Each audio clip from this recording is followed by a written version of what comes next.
Hello y'all, this is Knight of Zero and coming at you with another video. Today's video is going to be a deck profile on my Dark Magician deck. And like my Blue Eyes deck, the Dark Magician is considered one of the most favorite cards in the game. Definitely one of the oldest, and with its new support that came out a few months back, it's definitely a deck worth looking into. So without further ado, I'm going to dive right into it. As the name says, it's a Dark Magician deck. So for this deck, I run 3 copies of Dark Magician. Hey, and look, they're all 3 different versions. Yep, the original version, the version with the talent behind, and the latest version. A little goth looking, but nothing wrong with that. Next up, I run 2 copies of Dark Magician Girl. And her effect is pretty nifty for this deck in particular, because she gains 300 attack for every Dark Magician in either opponent's graveyard or Dark Magician of Black Chaos. So for this deck in particular, if all 3 of my Dark Magician cards are in the graveyard, she will gain up to 900 attack power. And if I'm facing an opponent who also runs Dark Magicians, she will gain a considerable boost if their Dark Magicians are also in the graveyard. So that's 2. Now for this deck, there are some essential spells and trap cards that are needed to have in this deck if you want it to work well. And here is one of them. It's called Dark Magician Circle. I run 3 copies of this. And it's as you can tell, it's a continuous spell card. And once it's activated, it allows me to excavate the top 3 cards of my deck. And if any of those cards is a Dark Magician, or is a spell or trap card that specifically states Dark Magician in this text, it allows me to bring it to my hand and rearrange the other cards in any order I want on top of my deck. But furthermore, what makes this card so devastating is that whenever I special summon a Dark Magician to the field, except during a battle phase, I can banish 1 card that my opponent controls on the field. So ideally, if I have all 3 copies of my Dark Magician Circle active on the field, and I special summon 1 Dark Magician, I can banish up to 3 cards that my opponent controls on the field. And that in itself is pretty devastating. Now, the second essential card for this deck in order to work is a trap card called Eternal Souls. As you can see, it's also a continuous card. And what this does is that it protects my Dark Magicians from my opponent's card effects while it's face up on the field. But what makes this card really devastating is that it allows me to special summon either a Dark Magician from my hand or graveyard, or I can add a copy of Dark Magic Attack or 1000 Knives from my deck to my hand. So an ideal combo would be is that I activate 1 Eternal Soul. I special summon 1 Dark Magician from my hand or graveyard. I will chain that effect to my Dark Magician Circle and banish 1 card. So, however, the drawback to this card is that if this card is destroyed, I must destroy all my monsters that I currently control on the field. So it's a bit of a gamble there. So it's highly if you activate this card, it's highly recommended that you protect it with from being destroyed. It's very annoying to fight against, though, I'll say that much. Now, next up is a card called Magician's Navigation. I run 2 copies of this. What this allows me to do is to special summon 1 Dark Magician from my hand, and then special summon 1 level 7 or lower Dark Spell type caster monster from my deck.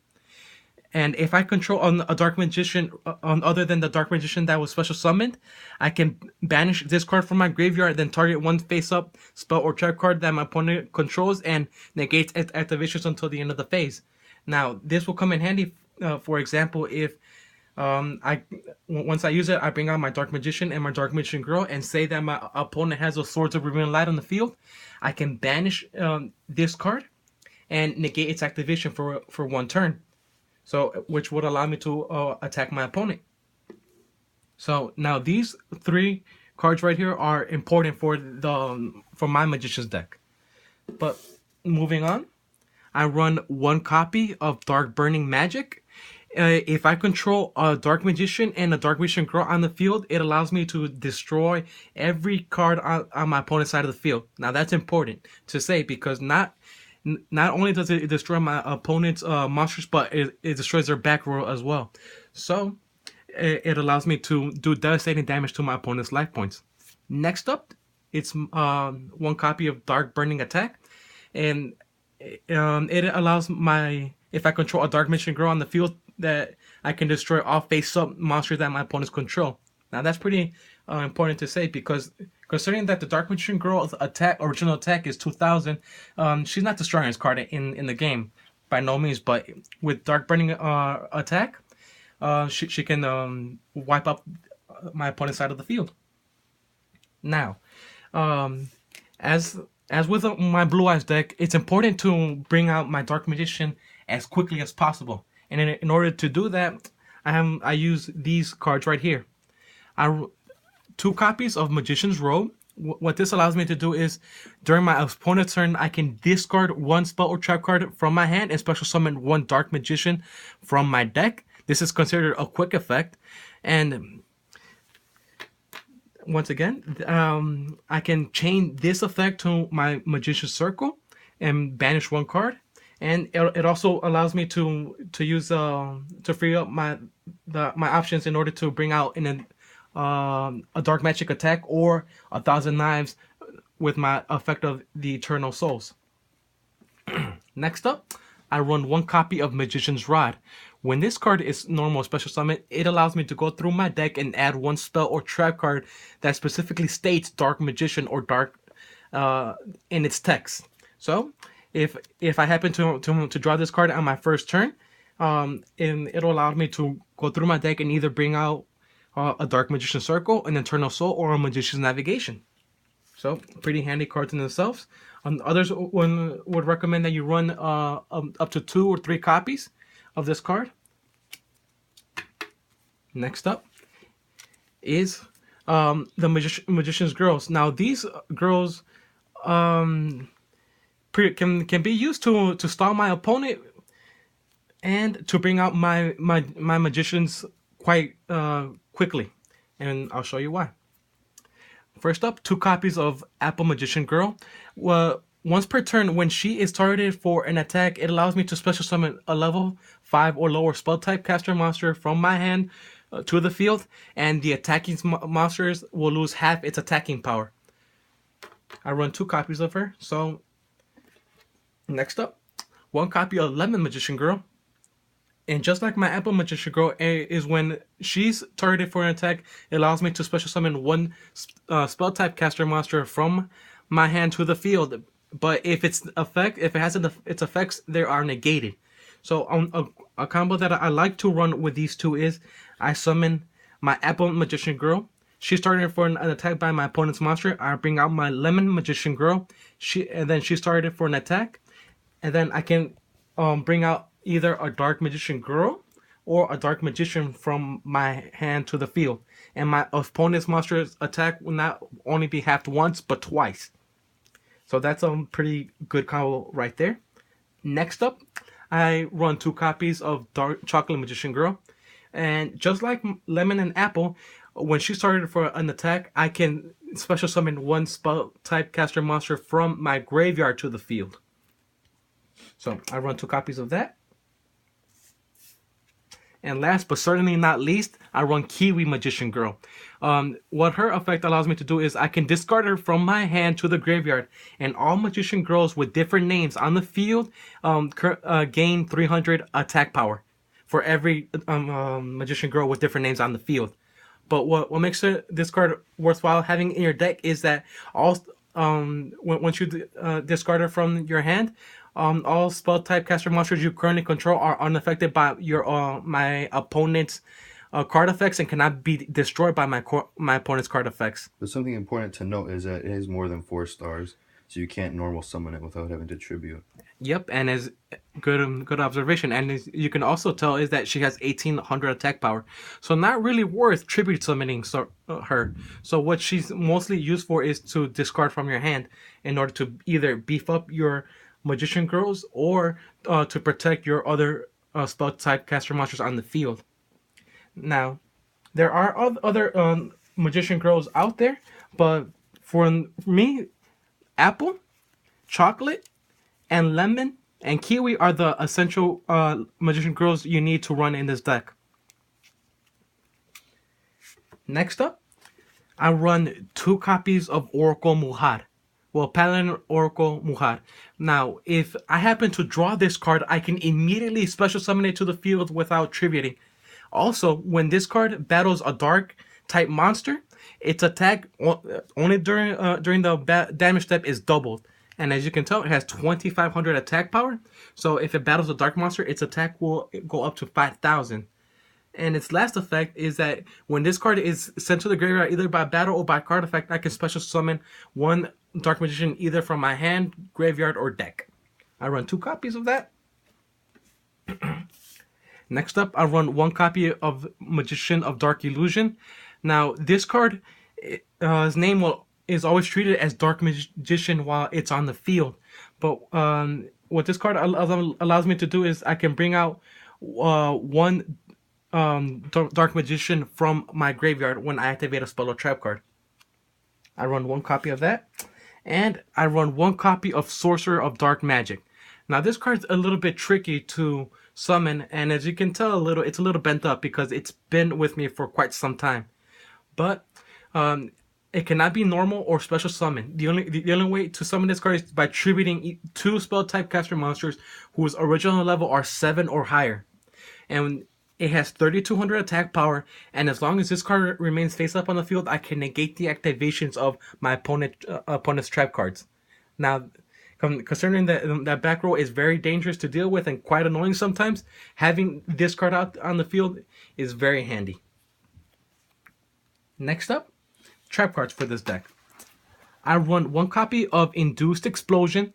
When a card that I control is destroyed by a spell card, I can activate this card to destroy 1 card that my opponent controls. Furthermore, if a card that on the field is once again destroyed by a spell card while this card's in the graveyard, I can banish this card and destroy 1 card that my opponent controls on the field. Some would recommend that you run 2 to 3 copies. I think 1's just enough. I run 1 copy of Dark Renewal. When my opponent normal or special summons, I can target one of those monsters and 1 spell type caster monster that I control, send both to the graveyard, and special summon 1 dark spell type caster monster from my deck or graveyard. So that's a pretty good way to screw over your opponent when they normal or special summon something strong.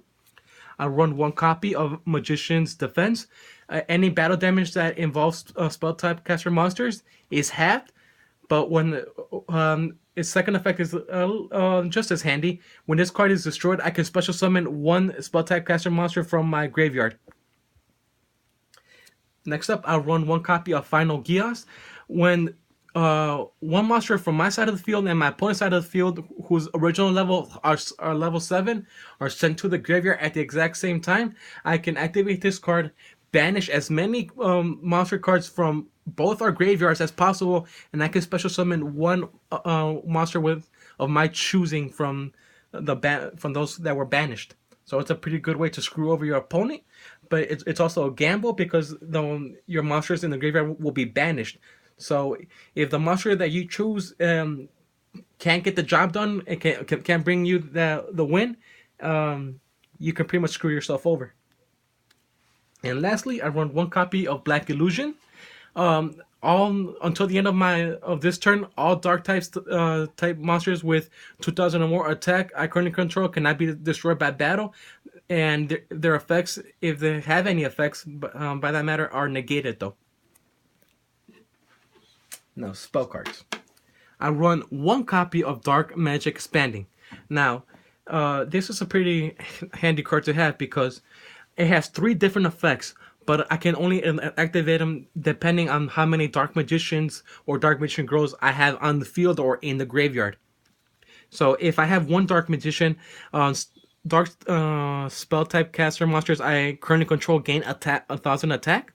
If I have 2, then my opponent cannot activate spells or traps or effects, and also my spell and trap cards cannot be destroyed this turn.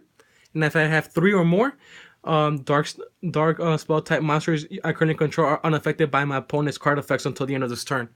So ideally, I want to have at the very least 2 Dark Magicians or Dark Magician Girls on the field or in the graveyard, either or. before I activate this card. Next up, I run 2 copies of Thousand Knives. I can only activate it when I have a Dark Magician on the field. I can destroy one monster card that my opponent controls.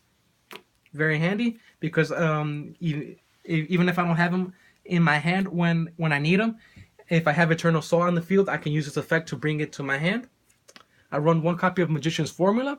I can equip it to my Dark Magician or Dark Magician Girl, and whoever I equip it to will gain 1,700 attack. And when this card is sent to the graveyard, I gain 1,000 life points.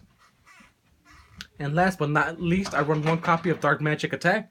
When I control a Dark Magician, I can activate this card to destroy my opponent's back row. So very handy. Now moving on to the extra deck. It's not quite as heavy as my Blue Eyes deck, but I run 1 copy of Ebon High Magician, 1 copy of Ebon Illusion Magician. Both these cards require a level 7 spell type cast type monster in order to summon it. So that's where my Dark Magician will come in handy.